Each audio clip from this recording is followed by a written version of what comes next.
In a world where information seems to travel at the speed of light and traffic at a snail's pace, where the agenda of those at the helm doesn't always reflect the pressures on the streets, where the rubber hits the road, where there's queue of issues needing to be interrogated in the name of speaking truth to power. Welcome to a place at the table, where we set the agenda, table the issues that matter to you, and invite you to take a seat at the table.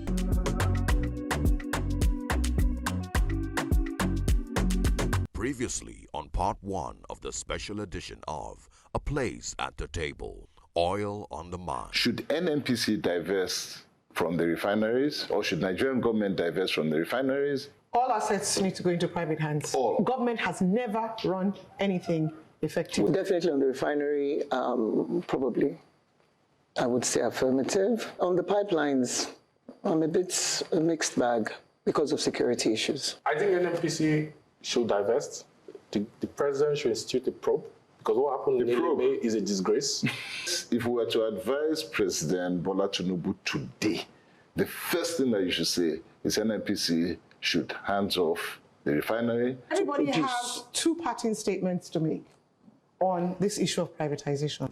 If you send NNPC to the markets, the new investors will fire the current management of NNPC, which is a failure. They paid 583 billion naira for emoluments last year. For what production? What did they do? As a theory, I don't have an issue with privatization as long as it is done properly. The processes are, and it is open. We're ripe for a radical change within the Nigerian oil and gas sector. I support the privatization of our downstream assets, starting with the refineries. A word of caution, it is not the silver bullet that will solve all our problems. Welcome back to part 2 of the special edition of A Place at the Table, Oil on the Mind.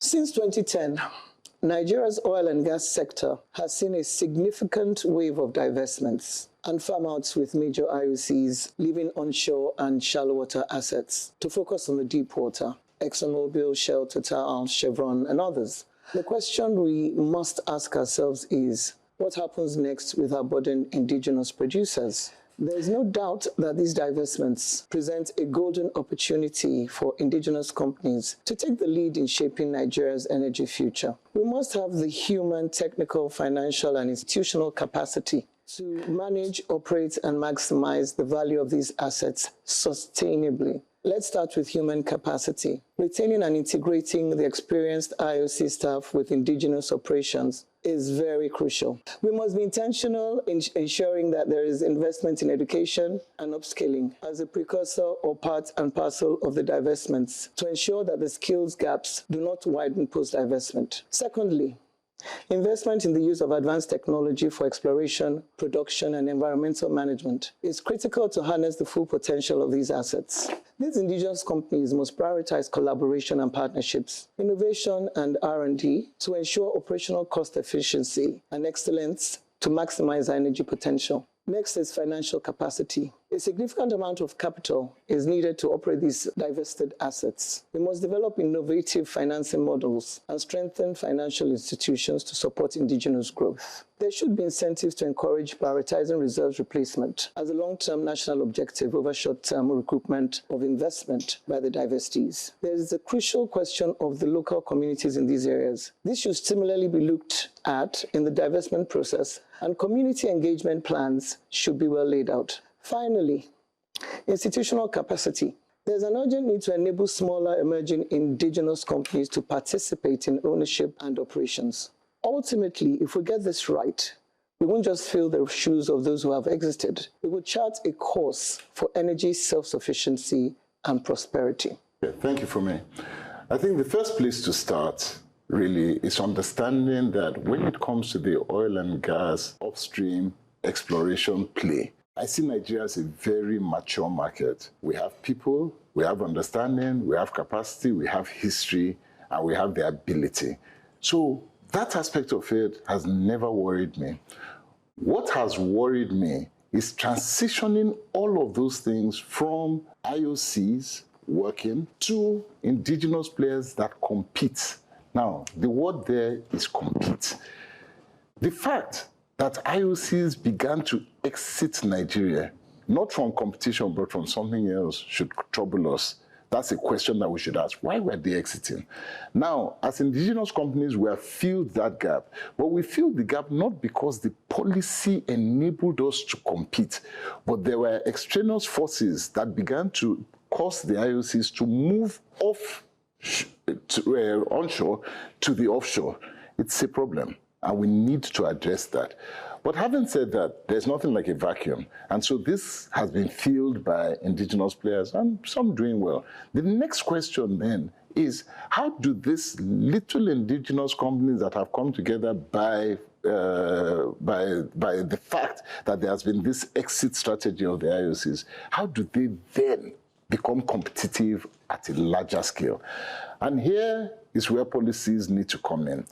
I strongly feel that we need to create the kind of environment, and we don't have it yet, the kind of environment that enables indigenous players to either come together so that they can scale up and begin to compete at scale, or you encourage competition at a level that ensures that they begin to rise up. I don't see that. We're too individualistic, we're too small, we continue to be divided along very, very small scales. And the upstream companies, the IOCs, even though they've gone onshore, continue to dominate the play. That has to change. So what was wrong that made them exit? Ronke, I want you to... Okay, so the first thing I have as what went wrong was we had policy inconsistencies. You go into a deal, the government tells you what you will get. So you trade on the fact that you have the correct information, and along the line, the rules change, the goalpost shifts. These people are long-term players, they play across the world.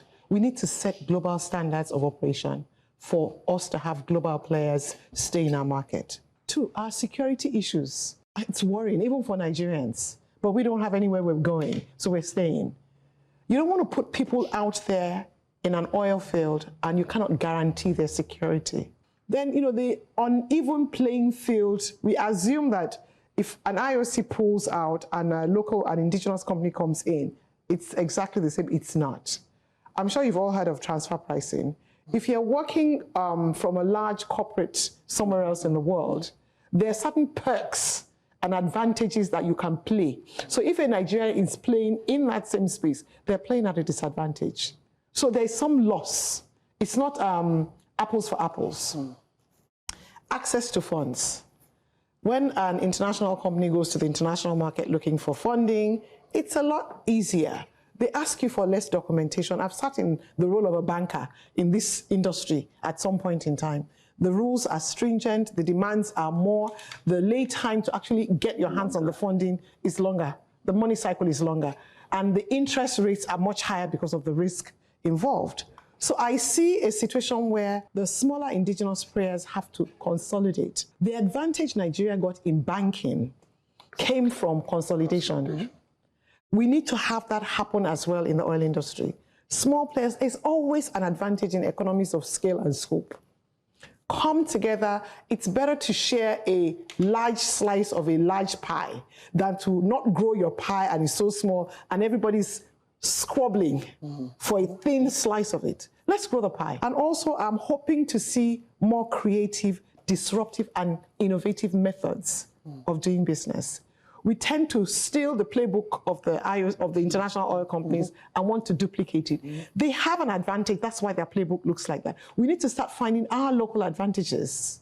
So I want to talk about looking at so-called country risk and how we can use policy, Kevin, to address this. Very excellent question. And this is because the real decommissioning, abandonment, and remediation costs on the Shell Renaissance deal was $18 billion.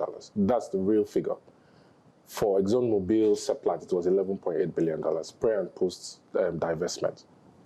And then you have the fact that when companies want to commission FID, they look at their recovery ratio. What's the recovery ratio? In other parts of the world where things are sane and normal, there's always how do you get oil to subsurface. In Nigeria, it's not just how do you get oil to subsurface, how do you get oil to terminal. Today, there is stealing of crude oil at wellheads. There's no wellhead metering technology in Nigeria. In 2024, there's just a lack of thinking from the government. I blame the government, you know. And this is the reason why, for example, when you go to a multilateral development bank to borrow money, if they look at your secured overnight financing rate, they're adding a country risk premium on Nigeria of 45%, which doesn't make sense. So we're not competitive. We're not competitive. And so the IPPG members, they already have a disadvantage. They already have a gun to their head. They're not going to a deal in the South-South with all the various groups so that they can improve security and production. Is it working? Well, I think on that one, Dakuku, I think I'd better let you come in on this one. No, but there's a fundamental question I'd like us to answer. If you look at the IOCs, are they actually complaining about deep water operations? They're complaining about onshore operations. Straight away. And so, what is responsible for that? Communities. That's it. And as I said, the next thing And so is the challenge that may not necessarily be government policy. The fundamental challenge has to do with security, communities, and of course, all of that adds up to the total cost of oil exploration. So, deciding where to explore oil is an economic decision. It's not a decision that's founded on patriotism or emotion. You're going to invest where you make money and where your safety is guaranteed. So they are investing deep offshore because they will make money and relatively their safety is guaranteed. They're investing onshore because they're not making money. It's more expensive to drill oil onshore. And of course, the issue of safety comes in. So we need to look at it beyond. But sorry for me. Everywhere in the world, onshore exploration and production is cheaper than offshore.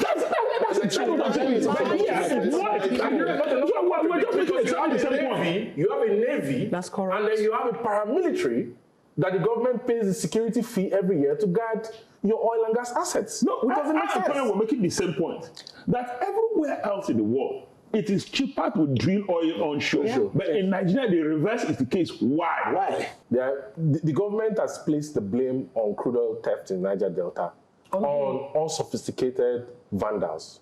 Cold and hot pressure tapping cannot be done by people who carry axe and buckets or jerry cans. It cannot. The quantity of people bring in exactly. It cannot be by jerry cans. It cannot in a VLCC. It's coordinated. Not in a boat. It's coordinated. Yes. Which brings to the question is the real crude oil that comes to subsurface at the wellheads. Then what goes to testing and separation at the flow stations?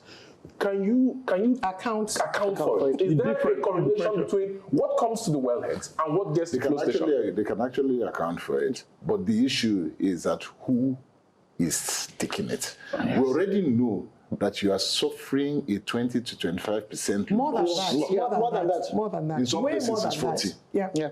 But with this whole, you agree? Shell was shut down actually for months. It's up to 40%. Because they said the cost of, which might probably answer, the cost of production was too much because if they produce, they only get like a percentage of what they produce at the terminal. So it makes more sense to this thing has always existed. When I got into the oil industry 30-something years ago, you had slight rumors of, people using the bunkering tank to store a bit of fuel to steal out. Exactly. Now they bring in whole vessels. Now it's now a commercial enterprise. And it's That's the difference. So the question you can't bring in a vessel of that size. That is the question. That's why I'm asking that as government is looking at all this, because government is the biggest loser in all of this, because daily production is lost in terms of it is stolen. So we're not meeting our production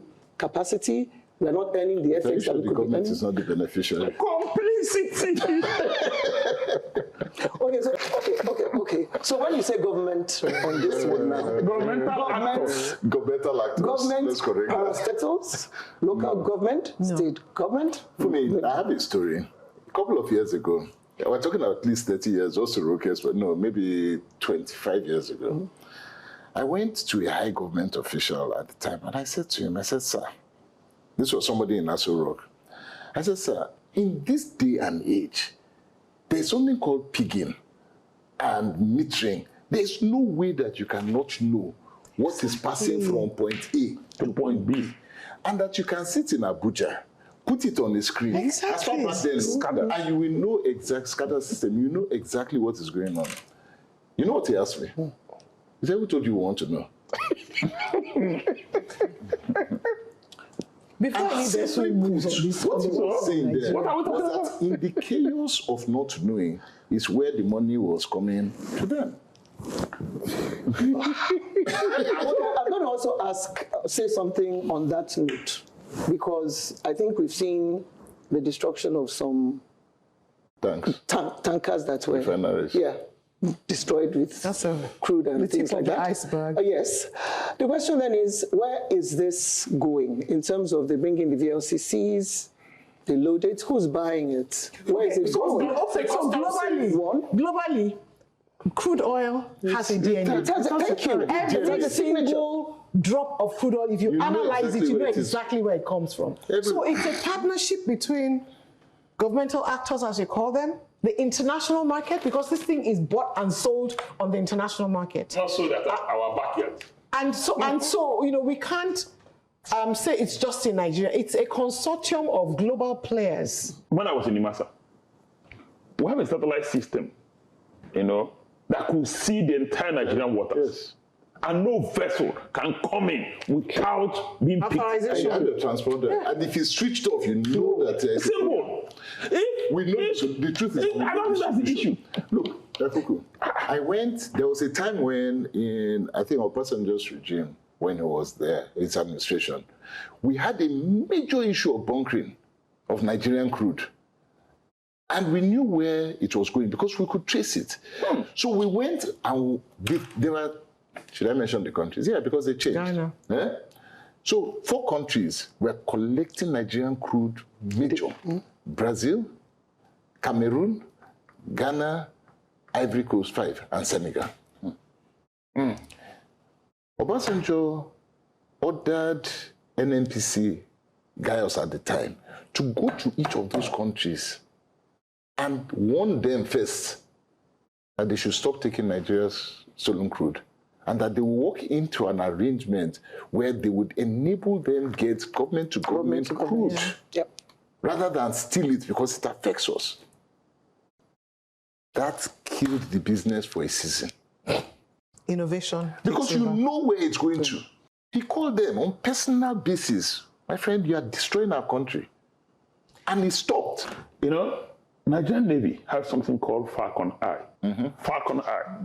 The Falcon Eye could see the entire Nigerian waters. Even if the smallest vessel comes into Nigerian waters, Falcon Eye can pick you. The vessel has her own C4 eye. Together. How is this? How can you? How are vessels still living in this country? Coming in and living in the They're country. not fishing boats. They're massive. They're massive vessels. Not good news. It's not even possible.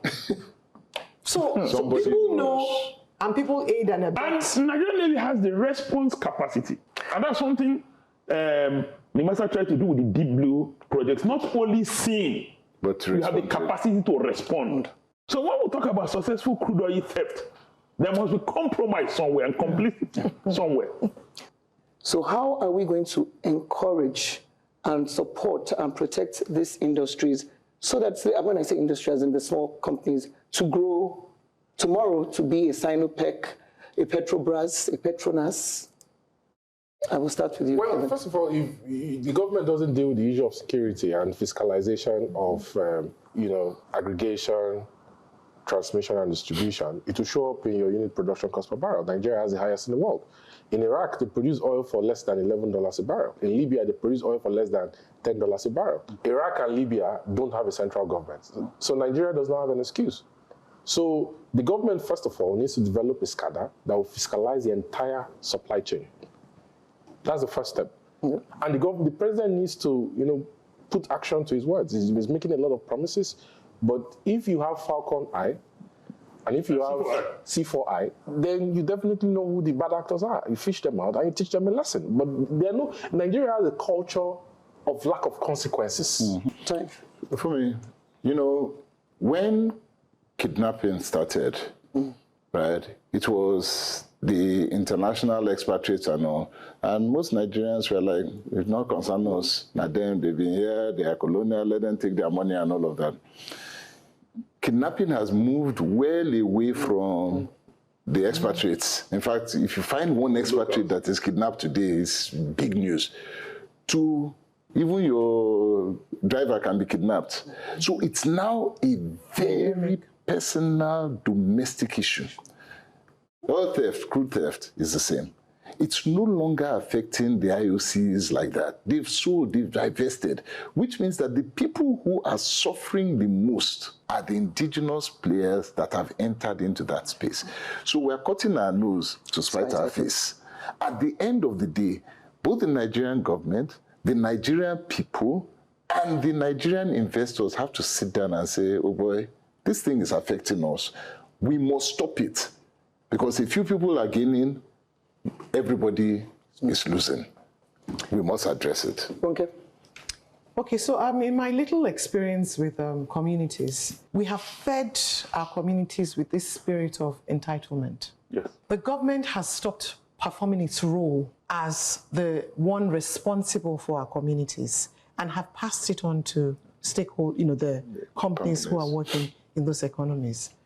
You go into a community, you have to build a town hall, schools, hospitals. Roads. And you were doing that as corporate social responsibility. It's now become your major responsibility. That needs to be curbed.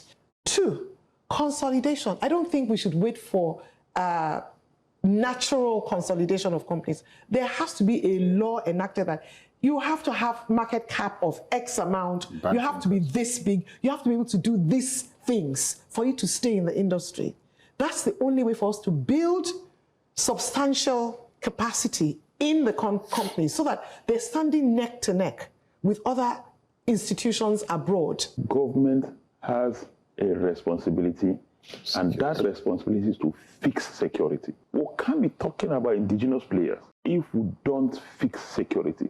They have what it takes to fix security. Let government fix security. That's one. Now, 2, the issue of infrastructure to support these local players. Now, they don't have the resources. Government has the resources to put in place infrastructure to support the local players. We need to build capacity. And when I say build capacity, in all dimensions, financial capacity, operational capacity, and all of that. But there's no way we can also build capacity. This one thing we need to address, and this is unique. You see, as local players, we must invest in local solutions, developing local solutions to our peculiar problems in the upstream oil and gas industry. Thank you, Dakuku. So as a country, we either see and grasp the opportunities presented, or we are destined to continue to speak only of potential and waste. Before we get to potential and waste, I want to insert the crucial word, accountability.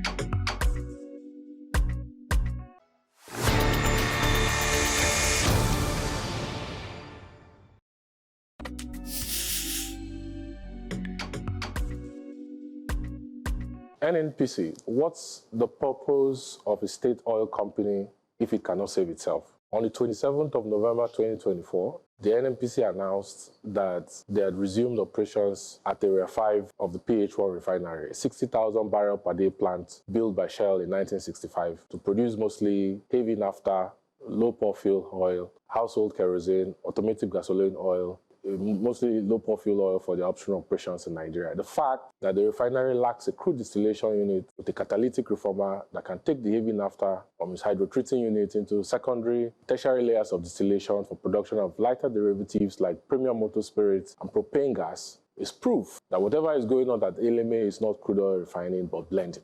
And the reason this is especially interesting is because the blend stock that forms the main chemical component for curing that is akin to some activities done in offshore transshipment or hubs and bunkering in Central European countries like Malta is actually imported into Nigeria. Nigerians deserve answers to critical questions that demand investigation because it is from their commonwealth that NNPC structured loans dated June 2020 to the tune of $1 billion to finance the $1.5 billion contracts that was given for the rehabilitation of the plant in Ileme. And it is because of crude oil swaps like this structured through modified carrier agreements that the NNPCL has been unable to remit revenues to Federation account from a critical government-owned enterprise needed to fund government budgets. NNPCL was remitting $3 billion per month to CBN to fulfill balance of payment obligations 10 years ago. But today, it is barely doing 10% of that. And it explains why the currency has dropped by at least 90% in a decade. The net asset ratio on external reserves required for balance of payment obligations, despite the sweet stories from the authorities, still falls below what is called the utility level, which is the equilibrium at which net external reserves match up to your balance of payment obligations for 1 year.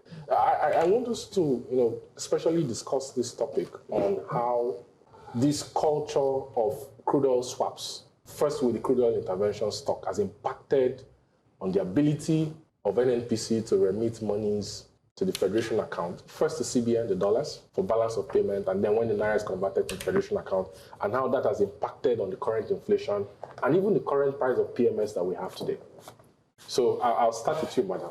Okay, so I have a lot to say on this, a lot. First and foremost, the capacity of people we put at the helm of affairs is quite disappointing. We never put round pegs in round holes. Duke Oil, the trading arm of NNPC, has never traded. It was an entity that was just collecting paper from NNPC and passing it on to other people. At some point, all international banks shut down their accounts because the only thing that came into their accounts were premiums they were making from trading paper. So whoever was heading it that went into a higher office, there's a fault there. So that as it may be. The issue at hand on this topic, we can't continue to do things the way we've done them that haven't worked, and we continue.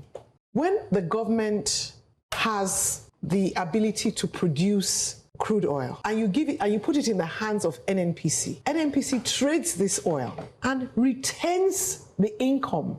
We've broken a fundamental law in Nigeria. They're not a fund receiving agency. So for the federal government, first and foremost, to allow the president to be the head of the oil industry, the de facto Minister of Petroleum, there's a fault in there. Two, for National Assembly not to kick a fuss about NNPC receiving the largest external forex income for the country into their personal accounts, whereby there's no accountability. So they sell crude oil, they receive the money, they spend it as they will, and then they come and reconcile. And I don't think in the last 20 years we've received the formal accounts of NNPC a year or 2 years into it. So we get the accounts for NNPC 2 years after. So it's a post-mortem of, oh, 2 years ago you guys did not spend the money. Well, it's too late, it's gone. So there's a whole system behind, one, the president being the de facto minister, two, NNPC having access to incoming funds. It should go directly to the central bank. The accountant general should be the one in charge. So if you need to spend money, you apply for money, explain. But even the IOCs are complaining that they have a problem with cash pooling at the central bank.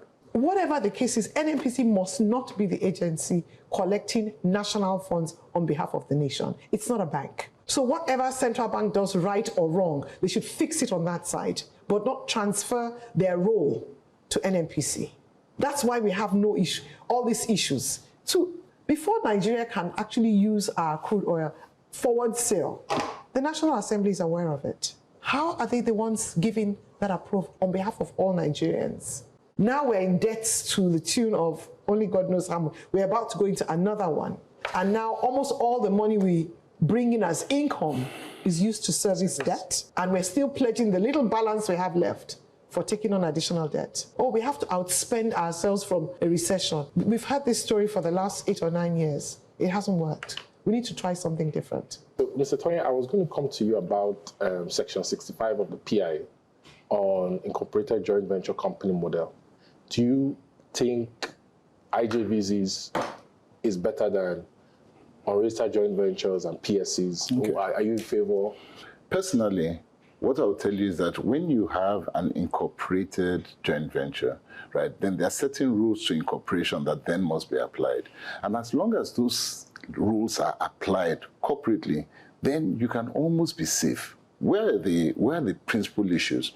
An incorporated joint venture essentially is a joint venture where people have an equity stake and they must then place their equity into a pool and they are moving together as one. Where one party is unable to pay his own, the ideal thing at the end of the day is that their shares are diluted to a position where this is going to happen. But what you have in this kind of things that NNPC shares can never be diluted in the first instance. So that means that they must always be ready and willing and able to make payment for their cash calls moving forward as an incorporation in a joint venture. Their equity must be placed. Where that does not happen, then you already have a fundamental problem. And that is usually where our problem starts. Will accountability and transparency be better seen in an incorporated joint venture? Absolutely. Because then you have to report jointly. You cannot report my own side and not report your own side. We must report jointly. And we must report where the fault is and where the lack is. The question is, what is the remedy to the failure of one party in an incorporation from you moving forward? The ideal thing is that if your partnership is not working, then you break off. But that cannot happen in this. So there is still a fundamental issue that has not been addressed in the incorporated joint venture, and that is what is the consequence for one not paying. So you know, Mr. Peter Side, I'm going to come to you, and if you look at NNPC, you look at all the MCAs, the structure, you look at the annual financial statements for 2023, you get worried. You get worried because you're asking yourself, how does the leadership of such a critical organization, believe that the ideal project financing vehicle is to forward sale all your crude oil and pay back with your outputs that you've not produced yet, your future production? All right, thank you very much. The issue of lack of transparency or opaqueness has always been there.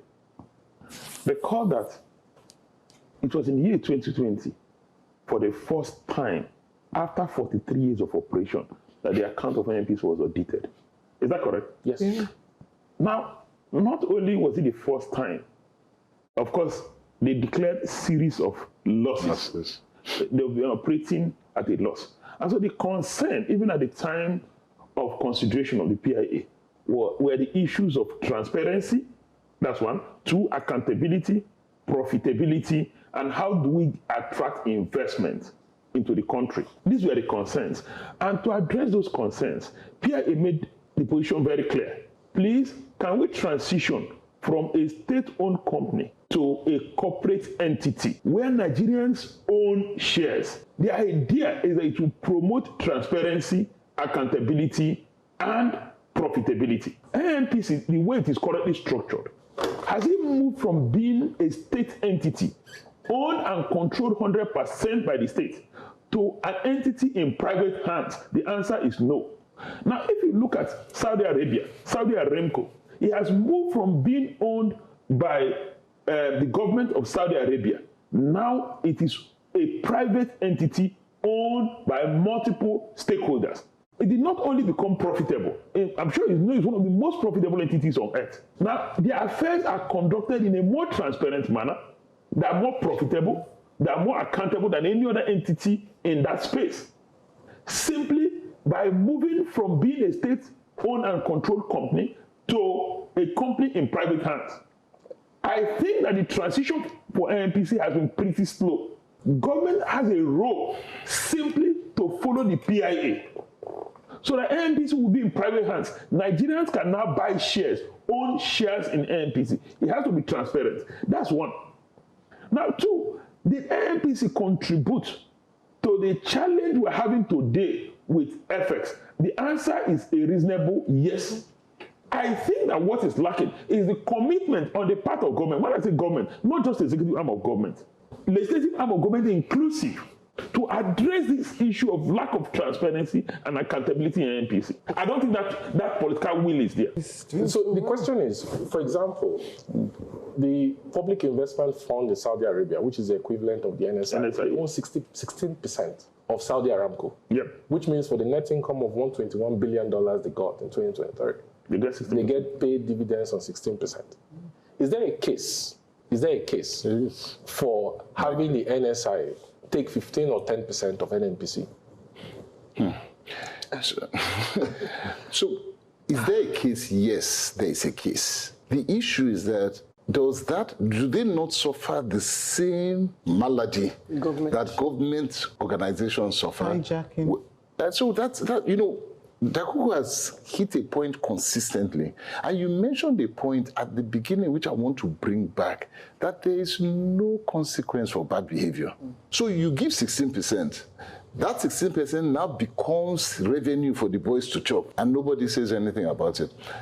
We must insist that there must be consequence. You see, transparency is only transparent when there is consequence for it. Yes. If not, everything we're talking about transparency does not exist. If you cannot put consequence to the bad behavior, there's no transparency. And until we reach there, and there's a political will to do it, I'm not sure there is a political will, but if there's a political will to bring consequence within this energy sector, believe me, Nigerians are like that. Put consequence, they align. No consequence, we take advantage to the... And we overtake advantage. NNPC says they want to recruit 1,000 new people. And the question I'm asking myself is, what is their output? The current more than 4,000 staffs you have, that you paid 583 billion in emolument last year, what did they produce? So should the E&P arm of NNPC be the real bread and butter of the corporation? How much are they actually in control of the actual operations? The operator. Because the operator of an asset has designated roles and functions. So the operator would be in charge of day-to-day production, day-to-day activities.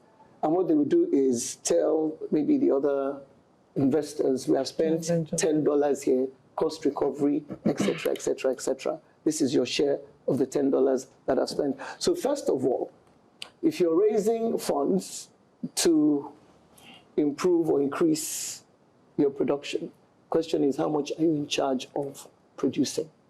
Because if you're not in charge of what you're spending, what you're told is, and I think we all understand this is inimical of part of the issues. The IOC or whoever comes and says, it cost us $10 to produce this paper. You can't prove it, you can't disprove it. What you're going to do is, this is my $2 share. Well, you see, there's also the issue, because you say that a limited company. How much of the board understands this business? No. Exactly. First of all, which international or global national oil company are we like? Because some have a focus on upstream. Some have a focus. NNPC is not an upstream company. It doesn't have the capacity. Shouldn't it be an upstream company? It doesn't have the downstream capacity. So NNPC was really the refineries for a very long time. They haven't built capacity. They haven't brought in expertise either in the upstream or in the downstream sector. So I don't understand how they want to play in any of those areas. Their equivalent in China is Sinopec. The equivalent in Saudi Arabia is Saudi Aramco. Now, last year, you know how profitable Saudi Aramco is. And most of all of that profitability were from two major sources. One is their upstream activity. Then they are now going deep into renewables. Yeah. So Dakuku, sorry, it sounds to me that solution-wise, after all of this time, what we are now focusing on, or what we are now arriving at, is that NNPC should rebrand itself and reinvent itself. Not just reinvent itself as an upstream entity. And bring in people with the skill sets. All the downstream, midstream, all of those things. They need to reemerge. A major player. No, they could also play in the downstream. You know, NNPC could be a behemoth. But again, you must develop the capacity and the supporting infrastructure for that. The manpower to drive there's a consensus that there should be first and foremost an upstream company. Yes. That should be the identity. The second thing I would say is renewable.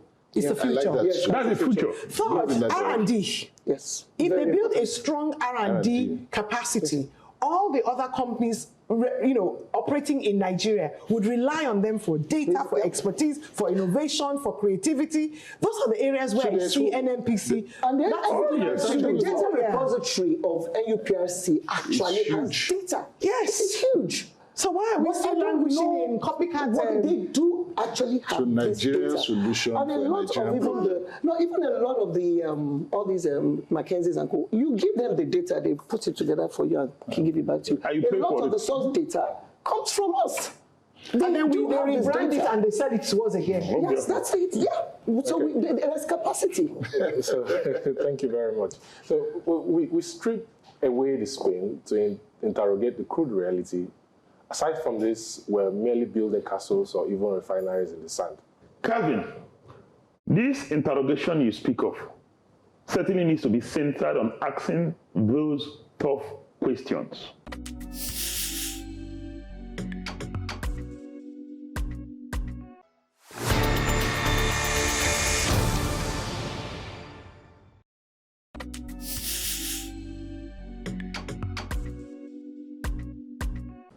Till late 2024, about 80% of domestic petroleum product needs are imported. Similarly, petroleum products, including diesel, petrol, and cooking gas, were among the top 10 non-food expenditures incurred by households, according to the Nigerian Bureau of Statistics, 2023-2024 data. The cost of producing crude oil in Nigeria is one of the highest in the world, making the country's oil and gas sector uncompetitive globally. The implication of high cost of producing crude oil are twofold.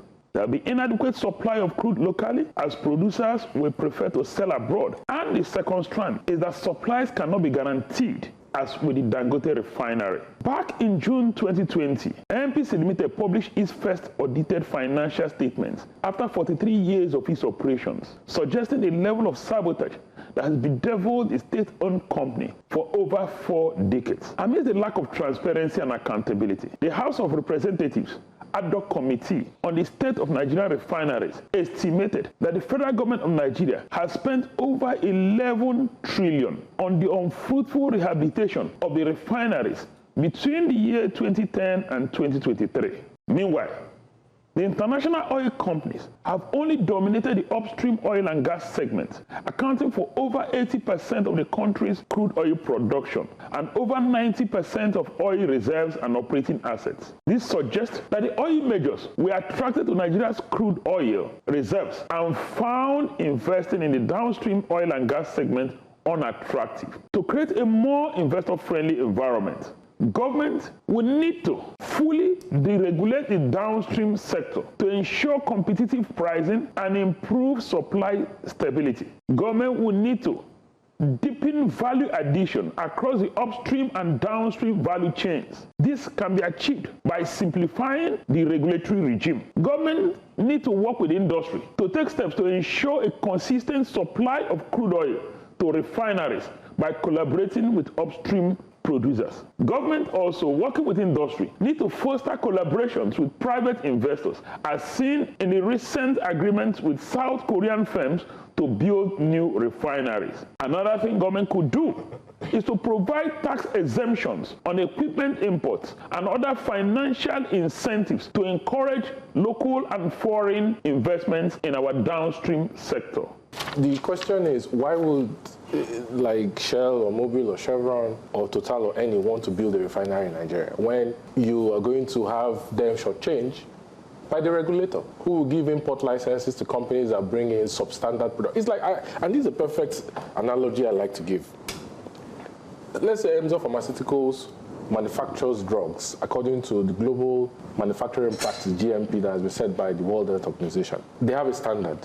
And then the regulator comes and says, you know what, we're going to give import licenses to people to import substandard drugs into Nigeria. And you have people saying, oh, the reason why the regulator will give license to people to import drugs into Nigeria is because we don't want MSO to be a monopolist. But your laws, your laws are clear. I don't agree with it. The laws are clear. The laws in sections 317, 7 to 11 is specific and is clear. If you want to participate in the market, you have to meet up with the standards that have been set by the regulator. Are the players playing fair? The answer is no. Are they shortchanging Dangote refinery? The answer is yes, because the regulator is complicit in the act. So why would an IOC want to bother with a complicated, regulated environment in Nigeria when they can sell crude oil feedstock to their refineries abroad? First and foremost, until there is no more political interference in the business of the oil and gas industry, nobody's going to bring their money here. But Runke, I remember a time, and Dakuku, you may remember this, Obasanjo tried to privatize the refineries. Yeah. But prior to going to the privatization exercise, the first people he called, as soon as he became president, was the IOCs. Yes. He called them and asked them that they should come and invest in Nigeria. Very true. Yes. And they told him no. Exactly. Why? It was not transparent. It was not free and fair. There were still subsidies. There were subsidies. There are so many things. They said you cannot operate under this fixed price. They cannot operate under this kind of environment. And then he moved from there to privatization. The interesting thing is that we were part of this privatization exercise. By the time we did the analysis, cost analysis, the numbers of the refineries at the time, the value was a negative value. So I think if I were an international company and I'm looking at a market where I'm going to bring in a lot of money to build a refinery, I'm going to look at what is there for my evacuation. How many pipelines are coming out of it? The infrastructure. Yes. I'm going to say I'm a company that is international. I have the choice of investing in Angola, Ghana, Guyana, America. Money roughly. Investment goes to where it's safe. Yeah.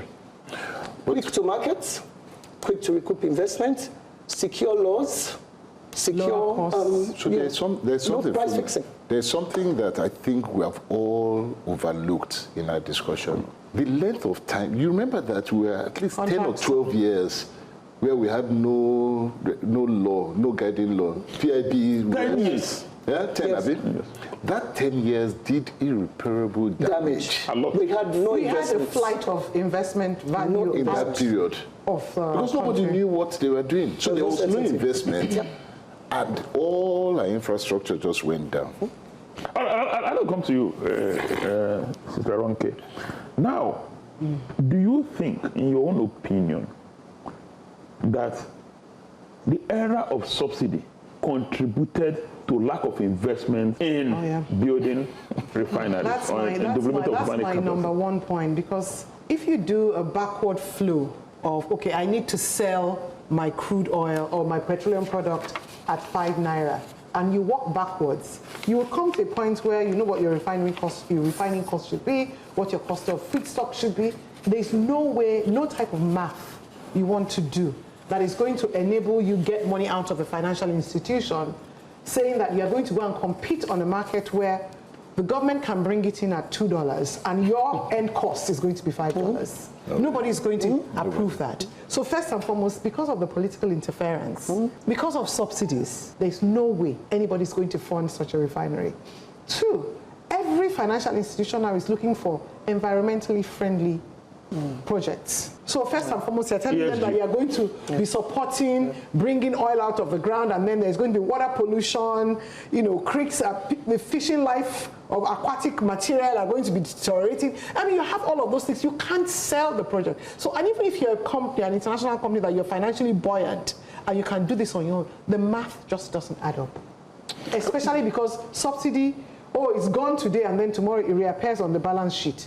Then they tell us, I don't know, this is the final one. Or it's just under recovery. It's come up with so many different names, but we all know that subsidy still exists. But for the Nigerian people, the era of subsidy was beneficial to the common man who cannot partake in stealing from the Commonwealth. For the ordinary people. No, for the common people. We did surveys, lots of surveys. The Nigerians said, We know that subsidy is hurting us because we don't have cars.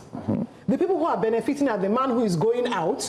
He has pilot 1, pilot 2, 3, 4. They're the ones that get the most out of the subsidy. They are aware of it, but it was a case of like, if there is no subsidy, the money that they are saving still will not come to us. So it's not as if they don't know that the subsidy doesn't really benefit them, but the alternative is that we won't even now get it in the bus ride we take once a day. So I think to your point then, what the common man saw in terms of subsidy was that his fuel price, his food, those little things. Not fuel price, his transport. His transport. Food movement. His movement was within affordable scale. And that essentially was what was being subsidized. Not the petrol. Not the petrol. What was actually being subsidized was their transport to work. What was being subsidized was the transport fare of food coming down. That was what was being. So to them, they knew that there was this massive stealing. But just as Ronke said, they did not believe that that removal will then translate to either increase salaries for them, better cost of living, ability to afford all of these things. Healthcare, education. Yeah, because I think the whole aim was that that money would be used and they've told us so many stories of, the subsidy money, the savings will go to cheaper education, cheaper health. So the question is, so the Nigerian man will tell you that, okay, no problem, subsidy is gone. But having subsidy gone, I am not feeling anything about it. And that is assuming that subsidy is gone. No, just before I let you go, then I come to Calvin. Now, throughout the generations, or for decades, there was concern about the corruption element of the subsidy regime, and that the subsidy itself was not the problem. It was the corruption element in the subsidy. Okay. Do you agree with that assertion? Fundamentally, no. I agree that fundamentally, no. Because every single time that there has been a probe on subsidy. And I participated in quite a lot. Good. The majority of the companies that participated in subsidy, the bigger ones, had their books scrutinized to the T. I know that the company that I co-founded, Sahara, we kept records upon records upon records. Now, are there bad players? Will there be one or two that will round trip and do that? That one was normal, consistent. You will always find that there are some people that will do round tripping, that they will collect and all of that. But they formed a smaller percentage of it. So every single time that we came back to what you call a subsidy scam, subsidy investigation, they will find out that the majority of those who were importing, whether it was Oando, whether it was Sahara, MRS, whoever, complied with the subsidy regime. Not only that, they found out, and I'm sure you will confirm this, they found out that those companies were essentially carrying the body. They became the bank of the nation because the government never paid on time. You always brought in and you carried so much. You are borrowing money internationally. You are carrying it up until the point that the banks will say they are no longer giving any. Sarah had investment on financial hold. Oh, we had plenty. So up until the point where you say you are not giving again. And then when it gets to that point, then they will start scampering to make the payment. So I think the worst thing that happened at the end of the day is that when all of this now moved into NNPC, and NNPC now became the one importing. The Buhari government said at that time that there was no more subsidy. You remember? I remember. They said there was no more subsidy. They've cancelled subsidy and all of that. We said, problem. NNPC started importing. We said, no problem. The next thing that you saw was under recovery. Everybody started asking, what's under recovery? How is that different from subsidy? It's a cousin of subsidy. It's a cousin, It's a cousin. But not quite. Kevin, I want to come back to you. You know, Tanya just said, when subsidy was removed, and I'd like to be frontal with you. Is subsidy actually gone? You know, we're talking about the viability of investing in commercial refineries. Very true. And one thing we identified, and we literally had a consensus on that, is that the subsidy era or subsidy regime was hurting the nation investment in that area. It made investment unattractive because you can't produce or buy crude at $5, process it, and your final cost is $10, and government will now fix $5 that you must sell at $5. So we agree on that. So, but now the overarching question is subsidy gone? Now I'm asking this question for two reasons. One, if subsidy is gone, then we expect that there will be attraction to invest in refineries. Yeah. But if subsidy is not gone, then we still have it as an albatross around our neck. You know. He mentioned something very fundamental, and the fact that NNPC shifted the table. You know, the PIA says they are not supposed to control more than 30% of downstream.